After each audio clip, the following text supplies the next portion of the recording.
Everything's going to be okay. You don't have to do anything extra. I just want you to relax, Joe. Do I sound okay? You sound great, man. Great. Can I play you something that I think I created? Are we starting? Yes. Don't feel like watching movies, so I'll watch people guess them instead. I don't know how it goes. I think it starts with your show. Hey guys, welcome to the show. Can I play you guys something that started off? Okay. Yes. I was playing this for It's Elliot. been so long. Sorry. I was playing this. I like it. This is something I've been messing with. It's a new toy I got. Let me play it. In my dreams. In my dreams. I think I created an 80s rock song. Check this out.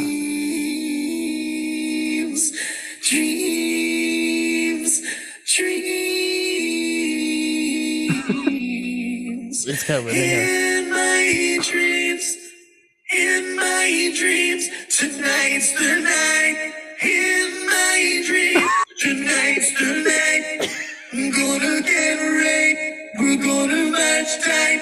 We're gonna give it all we got. I need it. What is it? What is that app? I don't Nice. know. It's nice. No, it's not an app. It's a. I'll have to find the name. Talent. No, it's It's just talent. Sorry, Joe, you can't buy. Sorry, Joe. It's talent. called art. Steve starts singing, and then like 3 mouths open up on his back, and they start to harmonize with him. Those are my talent, Yeah. monsters. It's okay. So it's called a TC Helicon Voice Live Play Foot Switch. Okay, so Elliot and I, we got some Flash the pitches Valleyfolk. on that name's a little long. I feel like it's a working title. This is what it looks like. It's a metal little device that you plug a microphone into, and it has like all these presets, and you could sound like Barry. Ooh, let me balance this out again. You can sound like Barry White. Ooh. And it has like Where the Streets Have No Name is the name of the preset, and it's like a U2. It makes you sound like it just sets all these presets to like cool vocal things.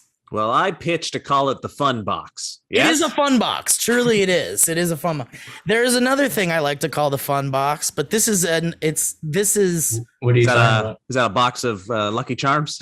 Hey guys, welcome it's to one the of your- Valleycast. Hey guys.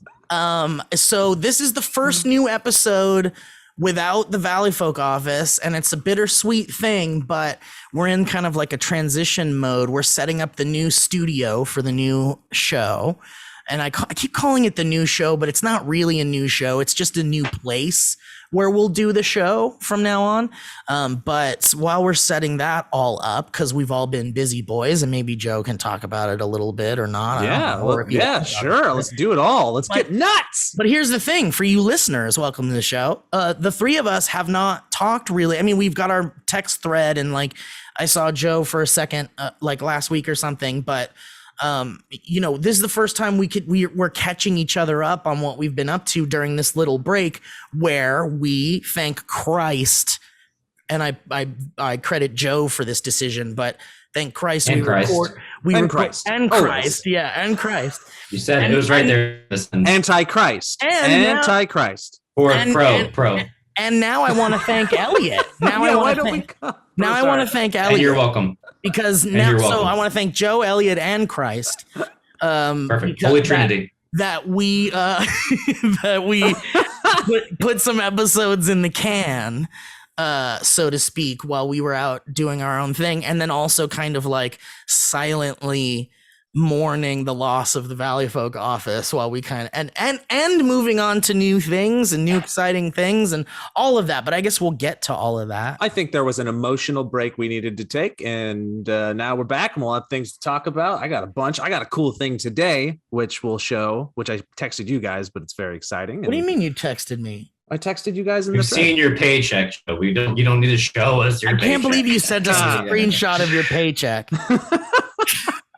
That's crazy. Oh yeah, I saw it. You're right. Yeah. Now I got it. It's exciting. We can talk about that later and Yeah. stuff. But yeah, this is I've got something kind of What'd you cool say? to show you guys later too, but we'll get to that. We'll get to that. Ooh, we're reconvening, baby. Reconvening. Anyway, yeah. Well, I just said I know what you're talking about. Yeah, no, I'm very excited. Okay, I teased it. I'll just get it out of the way now. But dude, on my doorstep today, didn't even know it was coming. They sent this. I'm gonna hold this up, and you'll be like, I've seen that before, but you haven't, because what this is the manufacturing copy of the game. So what we had previously was a prototype, I guess, and there were mistakes in it. Like, for instance, this box. There was a hyphen that didn't need to be there. Also, somehow the F word got in, and I'm not so talking about the bad one. many F words, like a lot. I'm talking about the real bad one. Like the first bad one. The Four. first ever bad. We fixed a lot of imaging on the front here. This actually used to be blurry, and that's all great now. Anyways, that's the manufacturer's product, which means it's being manufactured. I got it because it was sent via, shipping from overseas, but I wish this meant it was coming out tomorrow. It doesn't. We still have to go through the rigmarole of freight. No, yeah, we got to getting see it the everywhere. dang thing before we approve it. Oh my God, guys. It's To get- slicker. It feels better. Cool. The little like things that were wrong on the cards, you know how like the film strip went into the black that we didn't like? That's See, been this is fixed. all nitpicky stuff, though, I Mwah. think. But I'm glad no one Yeah. will notice. But I'm Yep. glad that you're happy with it, Joe. That's all that matters. It's great. And yeah, so man, still holiday season, y'all. bit.ly.com/movie game. Get it because it's real. It's a real game you can have. It's still. and that's so It's cool. okay to. Oh, Elliot jumped out. I don't know if Dropped it was it. okay to still promote the. Can you hear me now? Yes. Am I here now? Gotcha. Can you hear me now? Gotcha. It's good. Good to be back on Zoom. Love being here. But Love it. Good to be back. Yeah, it's good to be back. Good to be back staring at a computer.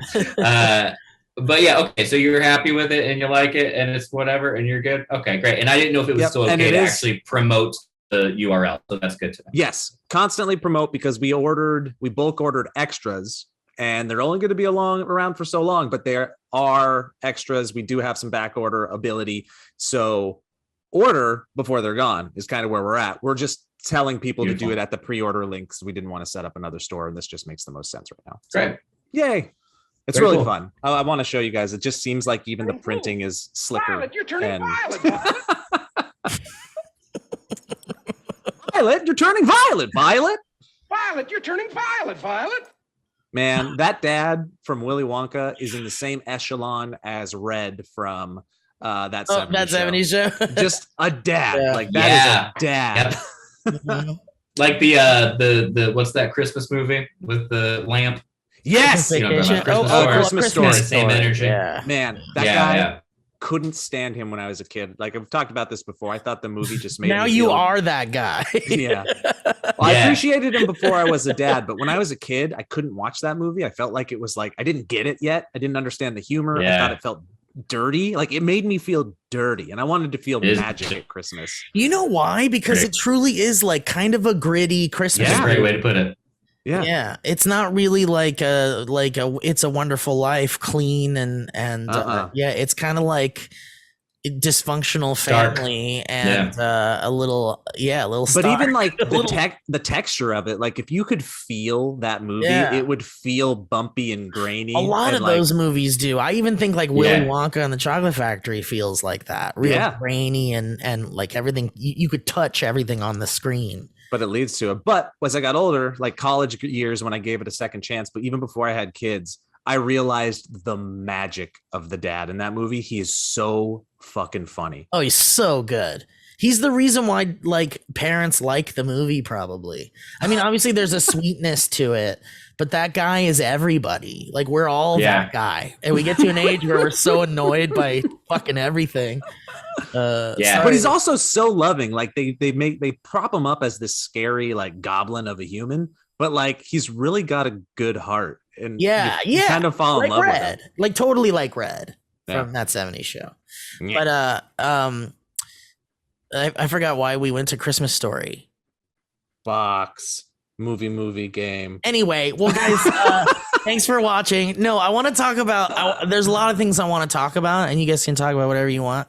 But I have like 3 things specifically I want to talk about. Like, I want to know how your guys' Halloween was. I want, and if you were anything for Halloween, and when I would love to talk about that with you guys. Okay.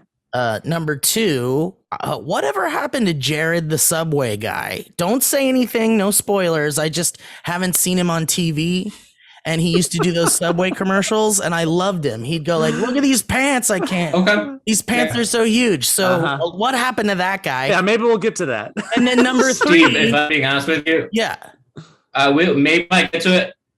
Okay. I don't know either. If there Joe isn't knows something, time, he can okay. Well, I just figured it'd be kind of fun because what could that guy possibly be up to? You know, he's probably like, doing some like TV thing. You know, I don't know. In a mansion. In a mansion somewhere. Yeah, like did he move to a mansion? I want to know. Anyway, so if we don't have time for that one, I'd rather bump up today. I did something that has filled my cold heart with joy. And I want to talk about that, okay? At some point. But but if you guys want to jump in with whatever the hell you want to talk about, we can get to that later too. Oh, well, let's start off with Halloween, dude. What'd you do? Well, thank you, Joe. I very quickly went to a couple of parties. Excuse me. I went to a I Think You Should Leave themed Halloween party, the sketch comedy show from Netflix.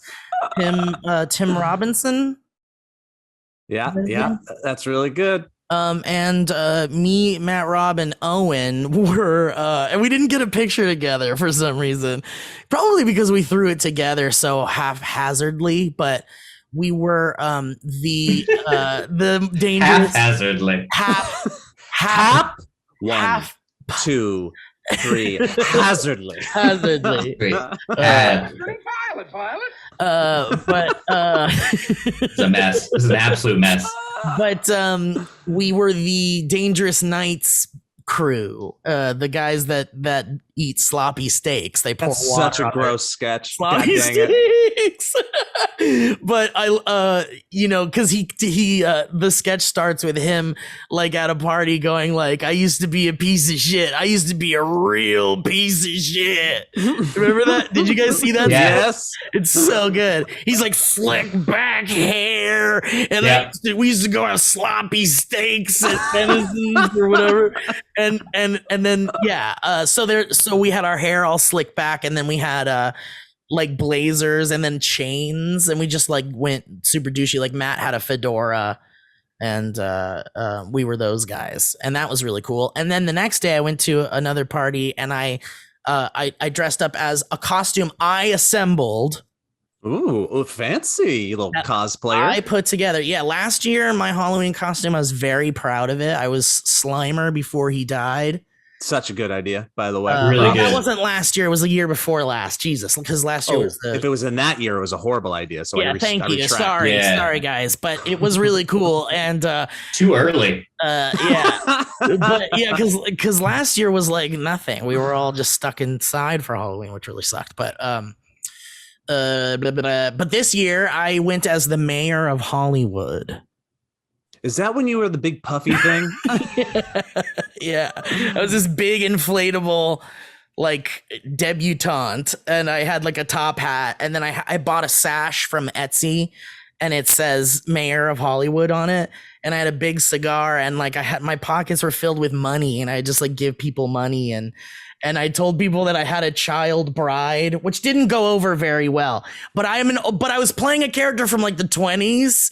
So like, it was and I kept going like, it was a different time. I'm the mayor of Hollywood. And anyway, but I was really proud of that costume. Too soon. Sorry, man. But I had a great time, and that's it. That was my Halloween. That's really cool. Elliot, what did you do? Nice. I did nothing. I did. We watched this very boring sci-fi show called Invasion. I don't know if you guys have seen that at all. Oh, I've seen the billboards. Yeah, it's interesting, but it's a slow mover. It's like very little alien invasion, very much family drama, very much Yeah, like sorry. kind of wannabe leftovers a little bit, but Oh. we did that. Grace, originally the plan was my mom came to town last. Oh, Hayden, Sorry, I was still listening. Jackson was just asking. No, you're fine. Food. Ugh, gross. Yeah, I'm my listening. mom. Fuck Joe and his whole family. Thank you. Welcome to my new podcast. Fuck Joe. And his whole family. Today we're gonna It's talk a spinoff. It's still under the umbrella. Today we're gonna talk about that fucking casserole Heather made. Man, that sounds. Oh, my mom came to town. That was really great. And then, it was really lovely. We hung out for a while, watched some movies, went to dinner, and then on Halloween, the original plan was for Grace and I to get dressed up as two Larry Davids. So both good. as Larry David. Yeah. I love it, dude. Grace always has good costume ideas. Oh, yeah. Was that all Grace? Yeah, she did Noel Fielding the night of Halloween last minute, and it took her literally 15 minutes to find because it's just the big sweater and big sweater, pale face, and very weird pose, but it was all very fun. And then we watched TV, so it wasn't as exciting as I feel like this Halloween passed me by. But Joe, did you do the family? You didn't trick or treating. We did the family thing. There was a lot of transitions happening. So last year we didn't get to do the Halloween. So this year there was people were chomping at the bit, so to say. Yeah. And so we did. We took Jackson trick or treating, and that was fun. Like it was fun to go like back to that type of normalcy again. You know, that thing that we all miss. But it was also frightening at the same time because guess what? A lot of people wore masks Halloween style, but a lot of people didn't wear masks not Halloween style, and they were just these massive crowds of people still like just bundled together. And so I had a little bit of anxiety for that, but we kept it safe and chill with our kids and our little group, and it was fun. People at houses were great. It was fun to see just a community actually coming together and bonding a little bit, because I think we've forgotten about that for a number of reasons in the last 2 to 4 years. So that felt good. Jackson was he was a Fortnite character called Mesmer. Steve might know who that is. I don't think I do. Mesmer is the original he's one of the original psychologists who came up with mesmerism, and he used to hypnotize people and actually heal them using magnets. I wonder if that's got something to do with it. I was writing Ben Franklin was one of the people who tried to verify whether or not what he was doing was real, and it wasn't. You revealed a script I'm working on. That's it's like a mockumentary, kind of like What We Do in the Shadows, but it's Ben Franklin going to study Mesmer. Really? No way. This is not true. No way. I swear to God, I've been working on it for like a year.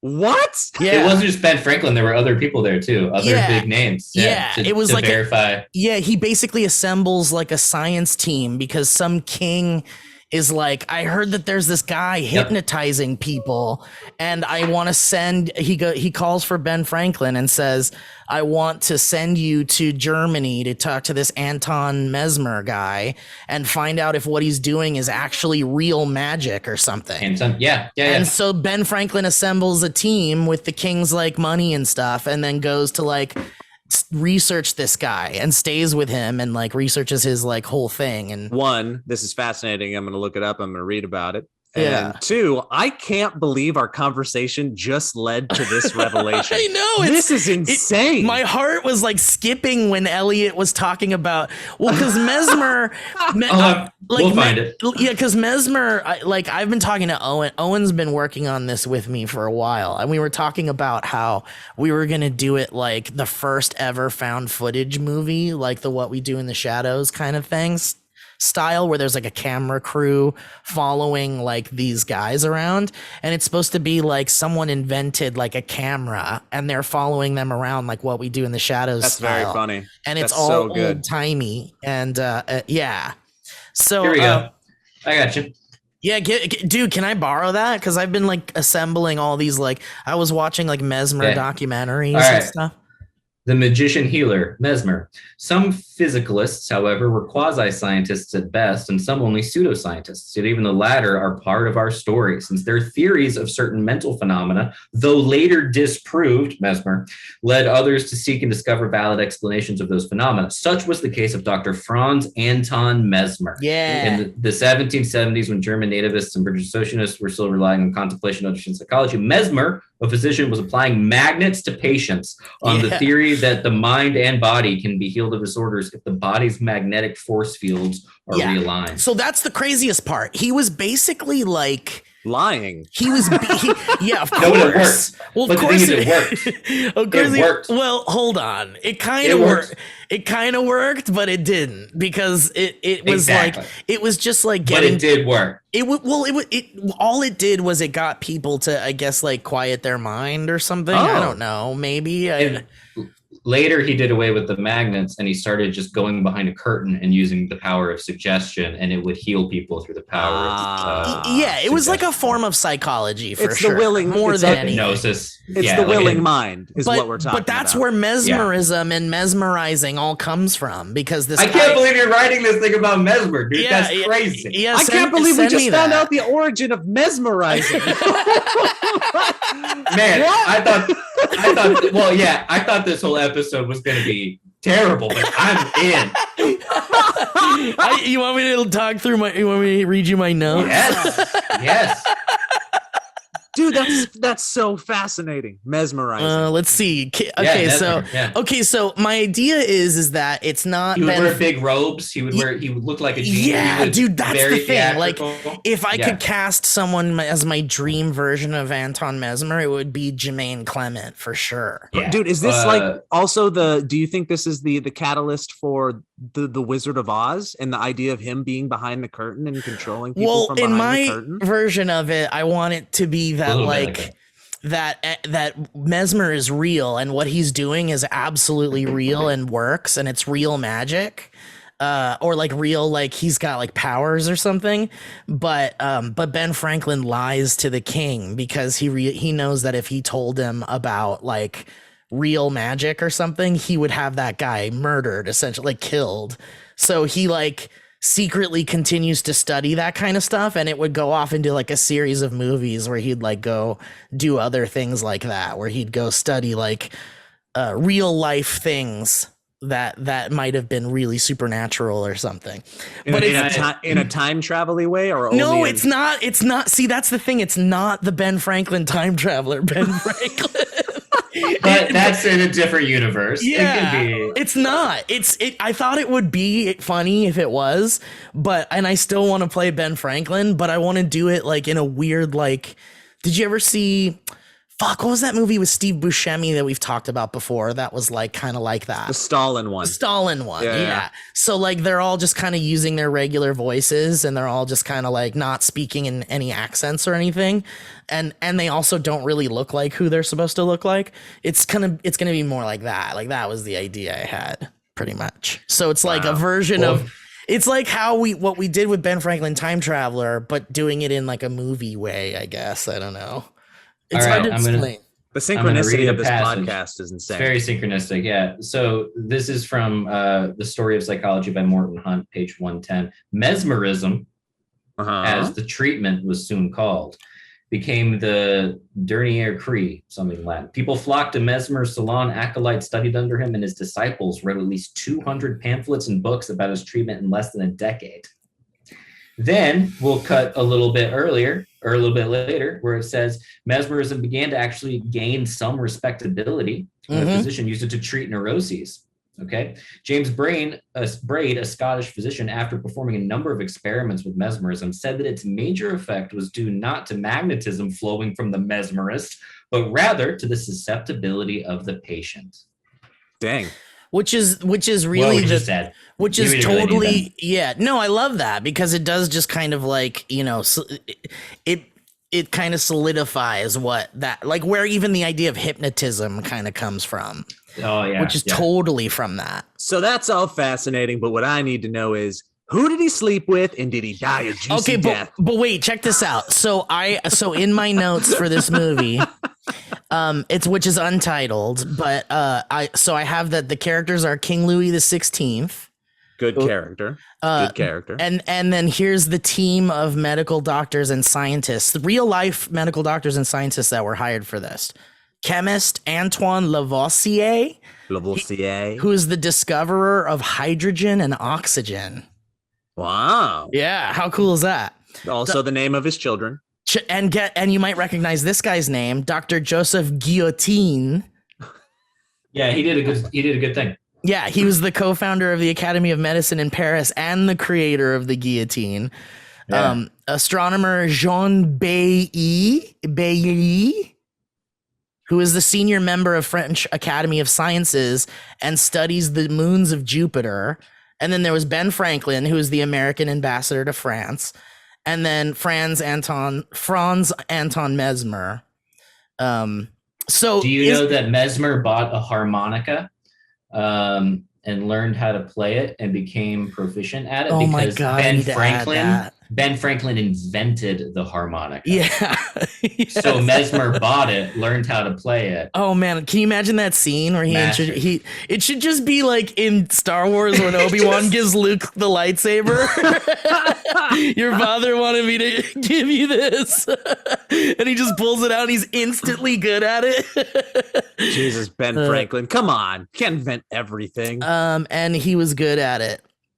Dude, so like all those guys, the guy that's the discoverer of hydrogen and oxygen, the guy that created the guillotine, like they're all like, they write themselves characters, right? Like they're all different archetypes and weirdos. And I hope you make the guillotine character constantly interrupting people as if he's cutting people off. That's really funny. That's so good. It adds another layer of the joke. But yeah, he's kind of like a weirdo. Like he's kind of everyone's scared of him. And I wrote that there's one character that's afraid of the cameras and thinks that they're gonna take his soul. So he like tries to avoid the cameras and he's like real scared of it. And that's James Camera. And then I wrote down that I should watch 1776 and Amadeus. You should just watch those. Just watch them. Oh, and then vaguely. Oh shit, you guys.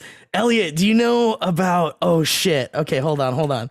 This is gonna be the sequel. I wrote down what the sequel was. And I forgot all about this, and it's real and it's so fucking cool. Does it have anything to do with my daughter's costume? What if it was? Holy shit. She was Tate from Murder House with the skeleton face. Serial killing ghost, but she also had a broken leg. So there's a lot of things that we can cover here. There's a chance that we can connect it. We can make this happen. Yeah. No, there was this famous thing called the Hellfire Club. Hellfire, close enough. Boom, Nice. it counts. Nice. Do you know what I'm talking? No, I don't know what you're talking about. But I've heard whatever of the it Hellfire. is, whatever it is, I love it. Are you guys ready for this? Yes. This is one of the most like mysterious, real, true stories of like, I don't know which specific, I don't know where. Well, we'll learn together because I kind of like forgot a lot about it, but there's a lot of mystery surrounding it, and then there's a monkey. Yeah, I knew I was in. That's a part of it, and I think Benjamin Franklin is involved. So the Hellfire, the Hellfire Club is one of the most notorious men's clubs in all of history. Oh, that's what it was. It was a secret men's club. You didn't know what they were doing there, and it was all powerful people. And Ben Franklin was one of the members of the club. Yeah, he was also, I think, one of the what do you call that society that's still around? The Freemasons? The Freemasons. Yeah, exactly. Did you know, Steve, that there is a movie about Mesmer? Not that I think it impedes on what you're doing. Do you know who plays Mesmer? Yeah, isn't it? Is it like Gary Oldman or something, or like close? It's a version of Gary Oldman that's not with us anymore. Alan Rickman. Oh, that's right. That's right. Yeah. Did you know that, Joe? No, but like you gave the clue that led me right to it. But also, did you guys know that Jared Fogle, former Subway spokesperson, is in the Federal Correctional Institute in Inglewood? Whoa! I thought I didn't think we'd have time to talk about that. That's not important. Oh my goodness, guys, the holidays are almost upon us, and you know what that means. It's time to lean in. You know what we're talking about. We're talking hugs, we're talking secret family recipes, we're talking about seeing the looks on your loved ones' faces as they all unwrap their matching PJ sets at the same time. Yeah, doesn't that sound cool and fun and cozy? I think it does, because this year, Meundies wants to help you bring comfort home for the holidays. That's right, comfort home for the holidays. With you, bring it with you. Wear it on your body, wear it under your clothes. It'll be your little secret, your little Christmas secret. This is your sign to surround your family and friends with comfort. And hey, while you're at it, why not get a little something for yourself too? You know what we're talking about? Okay, so of course we're talking about Meundies, you guys. You know we love Meundies here at the Valleyfolk. I personally am a huge fan. I'm actually wearing them right now. They even just sent me a hoodie recently in my last package from them, and it has no right to be as comfortable as it is. So here's the deal. With new classic plaid and holiday sweater prints, Meundies is turning up the comfort this holiday season. That's a better thing to turn up than say a lot of those songs that I think we're all sick of. I won't name names. Their undies, loungewear, and sleepwear are made out of soft, breathable, stretchy fabrics that are ideal for getting cozy by the fire with a nice hot cup of cocoa. Make the whole fam smile with matching PJ sets, or spoil your partner with plush robes and slippers. Whatever you decide, everyone will be rolling into the new year comfier than ever before. Available in sizes from extra small all the way up to 4XL. Meundies has a little something for everyone on your list. You're looking for maybe even more inspiration? Well, guess what? Check out their holiday gift guide for all things cozy and comfy. So, Meundies has a great offer for listeners of the Valleycast. For any first-time purchasers, you get 15% off and free shipping right to your door. Your days of fighting for your life in the mall parking lot are over. Congratulations. You didn't even know we were gifting you with that. So, happy holidays. So, to get 15% off your first order, free shipping, and a 100% satisfaction guarantee, go to meundies.com/valley. That's meundies.com/valley, and you'll get 50% up, and you'll get free shipping and 100% satisfaction guarantee. And I think it's pretty cool. Meundies.com/valley to get 15% off your first order, free shipping, and a 100% satisfaction guarantee. You won't regret it. We do 100% satisfaction guarantee it. But you know what else is fun? Your closet. You like your closet, right? You know your closet. But do you know what your closet sounds like? Do you know what your closet is whispering to you? Yeah, does it whisper your taste? Does it scream everything you like about yourself when you walk out the door with Stitch Fix Freestyle, a shop that evolves alongside your taste? Your closet will scream so you without actually screaming. Because if that starts to happen, that is something you should report to either the police or someone that is a professional who can help you work out what's maybe going on a deep level. But this is a figurative kind of screaming, a screaming about your own personal style, and that's my favorite kind of screaming. Stitch Fix is absolutely wonderful. You know the feeling when you stumble upon a piece of clothing that's just so perfect for you, and you didn't even know you wanted it, but now you can't live without it? Yeah, that's how you feel when using new Stitch Fix Freestyle. It's absolutely wonderful. Just so you guys know, this Stitch Fix is one of the best brands out there for getting clothes that actually make you feel like you, and you just plug it in, and then someone designs it for you, and then they ship it to you. So introducing Stitch Fix Freestyle. This is a shop built just for you. Stitch Fix Freestyle is your trusted style destination where you can discover and instantly buy curated items based on your style, likes, and best part, lifestyle. Whether you're looking for a brand you love or just to try a new one, at Stitch Fix Freestyle you can shop a range of over 1,000 brands personalized to your size and fit. Finally, something for it's you. And it's you, and it's you, and you look like you. Because that's what you've always wanted to do, because you walk out and you go, this doesn't feel like me. I do that all the time. And at Stitch Fix, it rescued me from that. It sends me a whole package of goodies, and I try them on, and I go, I like this one. Well, I like this one too, and I like this one. But if I end up not liking something, there's a prepaid envelope. I just put it in there, ship them back to you. No problem whatsoever. With styles for workouts, to workwear, for lounging around the house, or for a night out on the town, Stitch Fix Freestyle has clothes for literally any occasion, and that's good because we have a lot of occasions coming up pretty soon.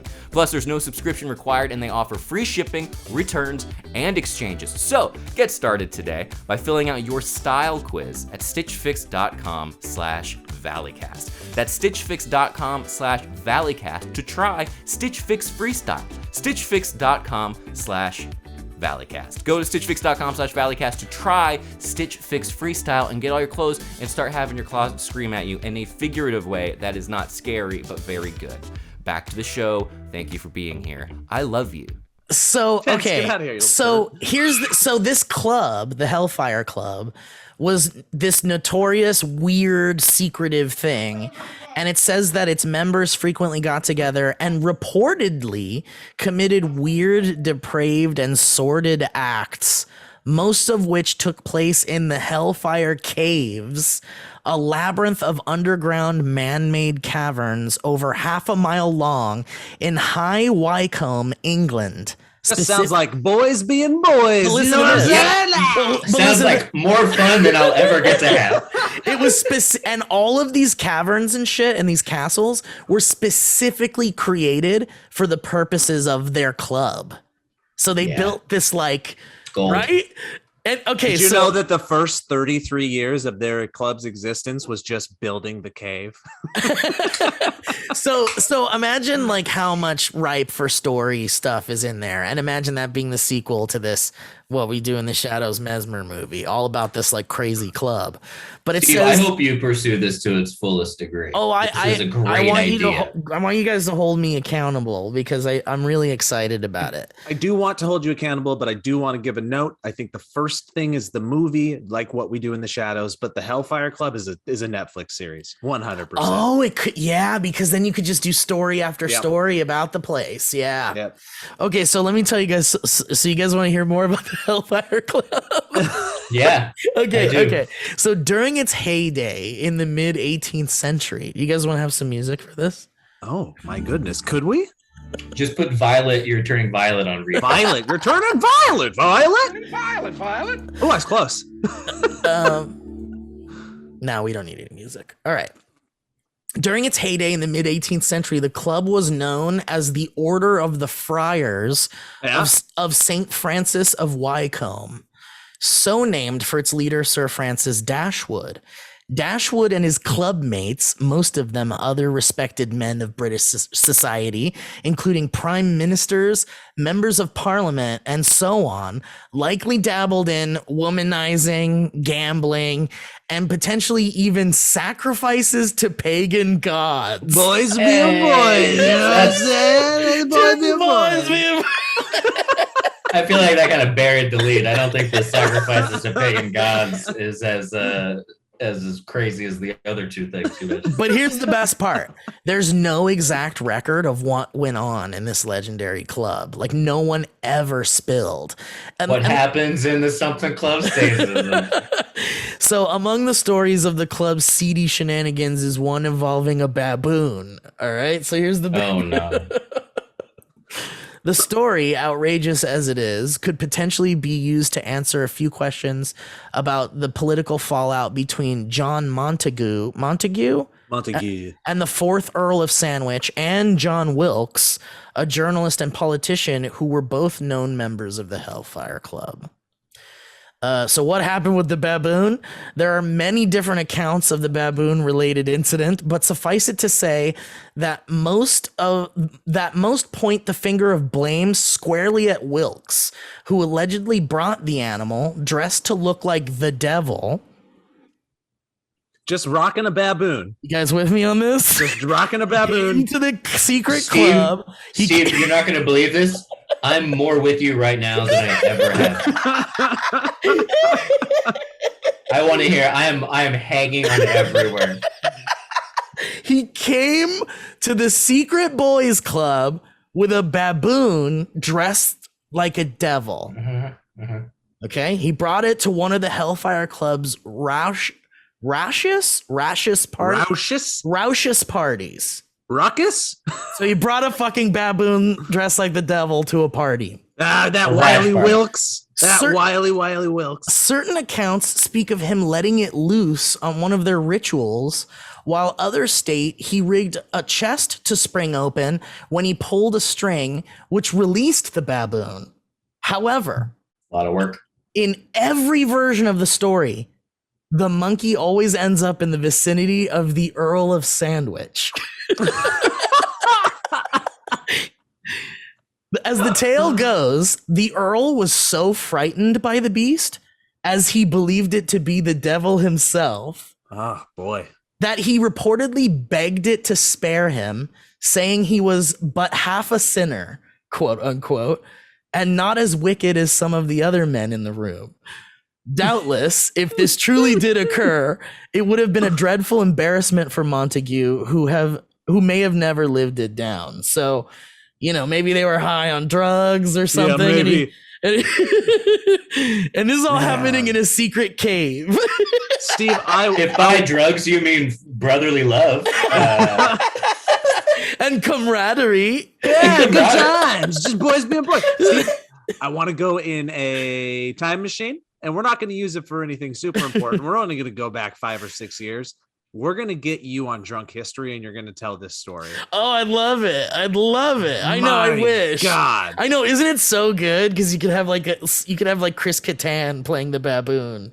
Oh man, that's amazing. Yeah, man. Feet to the fire, dude. You have to get it done. So yeah, I mean, this fucking Hellfire Club is ripe for. You could even just call the series the Hellfire Club, and every single episode is something crazy like that, right? Yeah. Oh my goodness, man. All right, well, now it's out there, so I have to make myself accountable for it.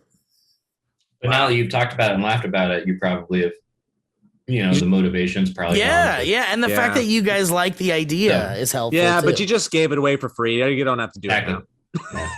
Yeah, someone else is gonna take it now. Your reward was us laughing a little bit at it. And that's all I want, honestly. Man. Yeah, I love it, dude. That's so great. Isn't that great? I love that we went on that whole Mesmer journey. I think I found the Mesmer movie on YouTube or something and kind of scrubbed through it. And it was just one of those cheesy like romance movies. Like he fell in love with one of the girls he was like mesmerizing. But the truth is that this Mesmer guy was basically taking advantage of men and women and was doing like kind of like largely sexual things with the women too. Yeah, but also what he left behind, even though it was scientifically not good, also opened the door for people in an era of Victorian kind of repressed sexuality to start being able to explore. I love that. I love that. So he did serve a good, in the grand scheme of things. He was probably a charlatan and certainly produced for a fact many charlatans, but he did in a history of things. He played a role. Yeah, certainly. I'm just gotta check this box off in my big word bingo. Thanks, Elliot. Charlatan. Charlatan? Oh, sorry. You'd never heard charlatan? I have, but it's been a long time since it's been used casualty. For sure. I think I'm sorry. Yeah. I didn't mean to. Wait, did you learn that in one of the classes you're taking, or did you just casually know all What do you mean? Charlatan is a No, not the word. What are you talking about?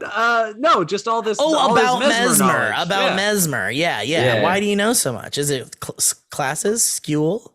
I took a class on Intro to Depth Psychology a year ago. Wow. So that's why this book is I've had this for like a year, but it's very, very interesting. This book is very good for folks who are listening who are interested in the story of psychology, but it mentions all these little weird people who popped up that ended up not doing a lot, but also if it wasn't for them, other people wouldn't have been able to find out other things. Isn't that just it, man? In the world of like in science and in psychology, it's very much like people paving the way for people. Like Linnaeus gets a lot of shit because he thought that giraffes evolved because their necks got long because they stretched their necks out to eat fruit, and then it produced other giraffes to have long necks. Reflect that in evolution. Their necks out. Right, but that was so close to what actually works, but it wasn't correct at all. And Linnaeus gets crapped on all the time, but without Linnaeus, we wouldn't have our ordering system in science of the phylums and the species and all that stuff. And that's so cool. Aren't giraffes like intimately associated with another animal? Deer. Like, they're related to. It's deer, right? What's that Bo Burnham? I think it's a Bo Burnham song. He talks about giraffes are weird. Big deers. Aren't giraffes just like kind of cool? I think giraffes pretty cool. Yeah, man. Not as cool as Mesmer though, or the Hellfire Club. Yeah, I know. Isn't that great? It's so fun, right? There's so much. It's so ripe for stories, and you can just have all these like old timey people getting in big trouble and stuff, and like, and then just never telling anybody what happens. And you could even go outside of the club lives and see like them with their wives and stuff, and they go like, "What the fuck you guys do in that fucking club?" Like, and then, you know, and then, yeah, I love it. I love it. It's so stupid and funny. Do you guys think there's stuff like that still going on? Oh yeah, yeah. I mean, people have still got a lot of wonderings about the Masons for sure. Yeah, because I was even talking to people who like know people or have family in the stonemasons or the super secretive. The Masons, It's like, super secretive. Yeah, it's super secretive, and it is kind of like this Hellfire and Club in the sense that a boys' club, like straight up. yeah. The Freemasons are, I think, very much so masculine. And it's very much not don't talk about it kind of stuff. Even though it's probably just boys being boys, like we're talking about. Just do you guys want to boys? Do you guys want to promise to each other that if any of us ever get into the Freemason stuff, we'll just kind of just talk about it? I know people who are in Knights of Columbus. What's that? Is that something similar? That's like I have no idea. I think you can talk about the Knights of Columbus, but I think they do have cool places to hang out. They do get their little areas. Do you know who I'm talking about? The Knights of Columbus? Yeah. There's also Moose Lodge. Elks Lodge. Yeah, there is Moose Lodge. Well, those are. I'm like, I know my parents are in the Moose Lodge, but I don't think they're like setting baboons loose on people. Isn't the Moose Lodge the Freemasons? No, I don't think so. Moose Lodge is something else. It's just like the Wild Order of Wild Buffaloes or whatever. What's the Flintstone, the Flintstones thing? The Order of Buffaloes. They got the water. They might be the water buffaloes. Yeah, yeah. The loyal Order of Moose Buffaloes. So there's the Loyal Order of Moose is a fraternal and service organization founded in 1888 and headquartered in Mooseheart, Illinois. And it's just boys being boys. Just a moose fraternity. It's just a way for guys. It's a fraternity for adults. Yeah. So they could continue to fraternize while society can't look down on them for doing things that are debaucherous, according like drinking. To one of the first things that come up when you Google it, and it goes to that like question and answer section. It says people also ask, "What is the purpose of Moose Lodge?" And the answer says, "Nobody knows." The whole purpose and focus of the Moose is to give back to our community. In bold, it isn't just about a place to have a drink, and you don't have to be a drinker to have fun at the lodge. It's all about helping our community. Would you like a drink? Drinks cost. Do you know if you go to Moose Lodge, you know how much a drink costs, Joe? How much? You can get whatever you want for like $2 to $3. Well, let's sign up. Oh, so my parents will go to the Moose Lodge in Sarasota because it has a balcony and or a patio they can look out on the ocean, and the drinks cost $2 to $3.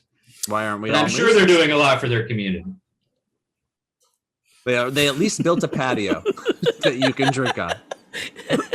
Yeah, there's a lot. Every town has a Moose Lodge, I bet. If you type into Google Moose Lodge, you've got one in your town probably.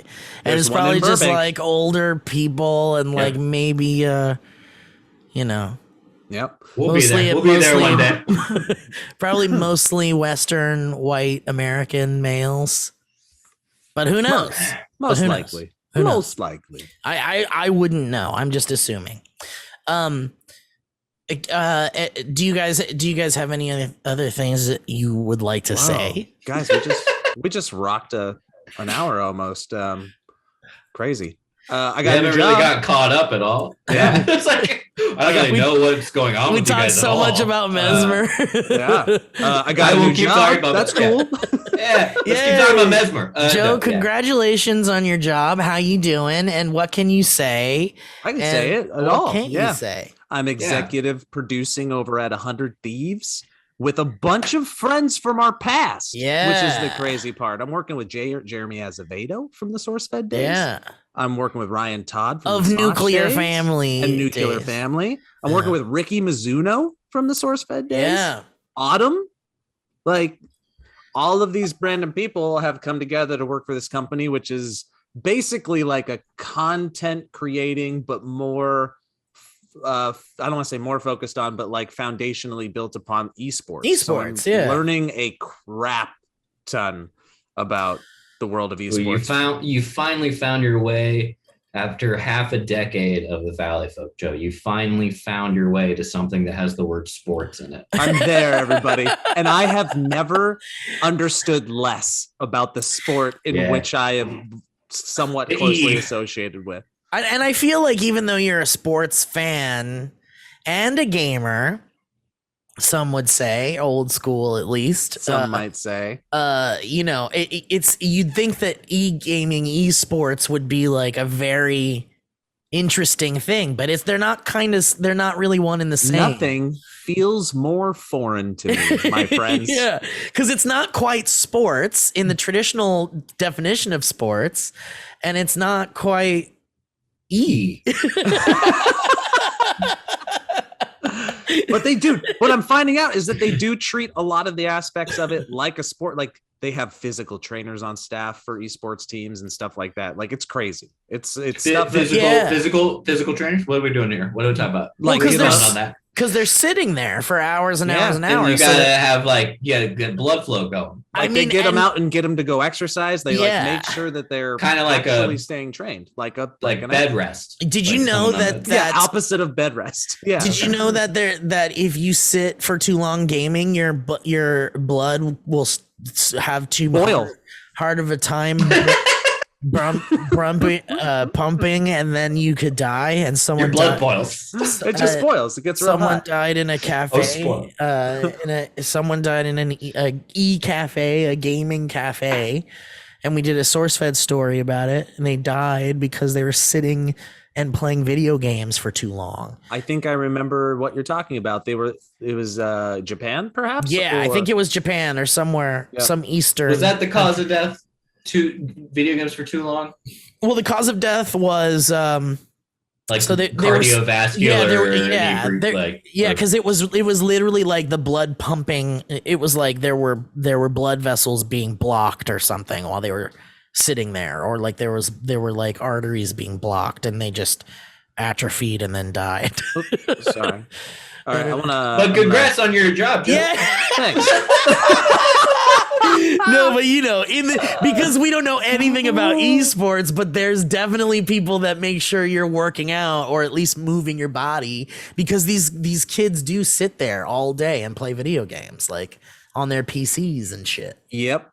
So it's quite the it's interesting. It's like we've all had jobs before, but I'm relearning what it's like to have a daily job in this sense. Like we've worked for ourselves for so long, but now I'm working with others and stuff, and re-flexing muscles that I haven't flexed for a while. But it's fun. Good group of guys. I'm working with there's a lot of cross section or crossover. I'm also doing like a G4, like I host a game show over there sometimes, and some of the talent from here also frequent over there, and you're just finding that we have our little incestuous pocket of the YouTube and online digital creation, but there's other pockets and they're all incestuous, and we all know everybody in some way or shape or form. So yeah, I love that you've made your way into this industry, which is very lucrative and very popular. Well, I don't know how it's lucrative yet because I don't understand it, but maybe. But it's lucrative. It's lucrative for some. It's just a different world, man. Yeah, it's crazy. They are treated like real sports celebrities, pretty much. Wouldn't you say? These esports guys? Dude, it's nuts. But the turnover is also crazy. Like in these teams, it's you'll be on a team at 18 years old, blow up, but then you could be off that team in 6 months and you're easily replaced. And then a lot of these people are retiring before they're 25. Like the CEO of the company, Nade Shot, he was he's a Call of Duty champion. He won like X Games back in the day, and he's not that old now, but he started this company I think like 5 years ago almost, and he had retired a year before that, like at 22 or 23 or something. Retired from esporting. because they get too old, or because I got questions. I think they make enough money, dude. They make enough money. What do they do after that? Like to say retire, like if I was to retire at 23, I feel like I'd be massively depressed. Retired from esports. Yeah, so then he went and did whatever the hell Yeah, else. he Probably wanted to do. sells Exactly. NFTs and is a crypto boy or something. exactly. Well, no, I mean, he started a company. Like Well, not this specific person. Yeah. I mean, I'm just saying hypothetically, Yeah. if you retire at 20 or 21, you're gonna like do everything a 21-year-old thinks is cool And right now. I Just cannot. Yeah. buy and sell NFTs. Yeah, I can't like talk out of place for a lot of the esports athletes and why they retire so early, but I think a lot of them do. I think fast twitch muscles has a lot to do with it. Young kids probably do better. Otherwise, people would stay with it forever. Are you but serious? I know What did you Really? say? Is that true? Fast twitch muscles? Like fast, just being fast twitch muscles and responses and stuff, response time. so lot of like that blah, blah, blah, like Yeah. your motor eye-hand skills. coordination. Yeah, So you're Wow. saying their That makes youth sense. really That makes has a sense. lot to do with it? I think youth has a lot to do with it. Yeah. Wow. Mm-hmm. And it's So, okay, what other lessons in life can we learn from Today. youth? Youth has a lot to do with it. Okay. So what you're saying is that as far as getting the most out of this life, youth has something to do with it. Hey Steve, can you enable screen sharing? I'd like to screen share some Yeah, of course. thing I found. It's breaking news, and I would love to be able to share it with you boys. How do we do this? Let me see. I probably have to click on share screen. Multiple participants can share. Yes, that's what we would like. Is that working? Tell me see if that here. worked. Yes, I can share my screen now. That is Tight. great. So I have this breaking news story that I want to share with you guys. So 1 second here. Let me bring it It's up. just a picture of your butt. Okay. Oh, is it? Oh my God! Look at that healthy man. Who's that? Who's a young boy? Oh, is this about? I can't hear it. You guys can't hear it? Can you hear it, Elliot? Oh no. Let's try Well, I this. see it. Me, I was like, Oh, there it is. The baby's name is Carter, and in this video, you can see the infant reading from Carter. That's not what we care about. Embarrassing us in front of Michael J. Fox and Christopher. Here we Lloyd. go. But good on the family of this kid. Obviously, they're feeding him good stuff. Who is that handsome guy? Parents, take a cue, huh?